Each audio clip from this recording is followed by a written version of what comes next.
Welcome back day in my life part 2 series. Yes, ഇന്നിപ്പോൾ ഞായറാഴ്ചയായിട്ട് കപ്പ ഇറച്ചിയൊന്നും ഇല്ലാതെ എങ്ങനെയല്ലേ.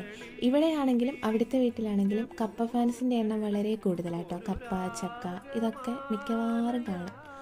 അപ്പോൾ രാവിലെ കപ്പയും ഇറച്ചിയും കൂടെ കുറച്ച് തിക്കായിട്ട് കറി വെക്കാമെന്ന് കരുതി അതിൻ്റെ കാര്യങ്ങൾ നോക്കിക്കൊണ്ടിരിക്കുകയാണ്. ആ കൂടെ അരി അവിടെ ഇരുന്ന് വേകുന്നുണ്ട്. പിന്നെ കപ്പപ്പുഴുക്കിനുള്ള കാര്യങ്ങളും ഇറച്ചി ഒരു സൈഡിൽ ഞാൻ വെച്ചിട്ടുണ്ടായിരുന്നേ. എനിക്ക് കുറച്ചുകൂടെ ഇഷ്ടം അടുക്കളപ്പണി പെട്ടെന്ന് തീർക്കുന്ന കേട്ടോ. അല്ലാതെ രാവിലത്തേത് രാവിലെ ഉണ്ടാക്കി ഉച്ചയ്ക്കുള്ളത് ഉച്ചയ്ക്കുണ്ടാക്കി അങ്ങനെയല്ലാതെ പെട്ടെന്ന് പണികളൊക്കെ തീർത്താൽ ഫ്രീ ആയിട്ടിരിക്കാമല്ലോ, അങ്ങനെ ഒരു ആറ്റിറ്റ്യൂഡ് കേട്ടോ എനിക്ക്. പിന്നെ ഒറ്റയ്ക്കാണെങ്കിൽ പണികളൊക്കെ പെട്ടെന്ന് തീരും കേട്ടോ. അല്ലെങ്കിൽ സത്യം പറഞ്ഞാൽ ഞങ്ങൾ പാട്ടൊക്കെ വെച്ച് അങ്ങോട്ടും തോണ്ടി ഇങ്ങോട്ടും തോണ്ടി അതും പറഞ്ഞ് ഇതും പറഞ്ഞ് സമയം പോകുമെന്ന് അറിയത്തില്ല. അപ്പോൾ സത്യം പറഞ്ഞാൽ ഡിലേ ആകാറുണ്ട്. ഇന്നിപ്പോൾ ഞാനും അച്ചായി മാത്രമായതുകൊണ്ട് ഞാൻ അച്ചായിക്കുള്ള ബ്രേക്ക്ഫാസ്റ്റ് ഉണ്ടാക്കുന്ന തിരക്കിലായിരുന്നു കേട്ടോ. അങ്ങനെ കപ്പയിറച്ചി ഉണ്ടാക്കി, ആ കൂടെ തന്നെ ഞാൻ മീൻകറിയും കൂടെ ഉണ്ടാക്കി. കാരണം പിന്നെ ഉച്ചയ്ക്ക് മീൻകറിയും കൂട്ടി ചോറിനാ എന്നൊരു പ്ലാനായിരുന്നു. ഞാൻ അച്ചായിക്ക് കപ്പയിറച്ചിയും കൊടുത്തു. ഞാൻ ദോശയൊക്കെ കഴിച്ചിട്ട് TV ഒക്കെ കണ്ട് കുറച്ച് നേരം ഇരുന്നേ.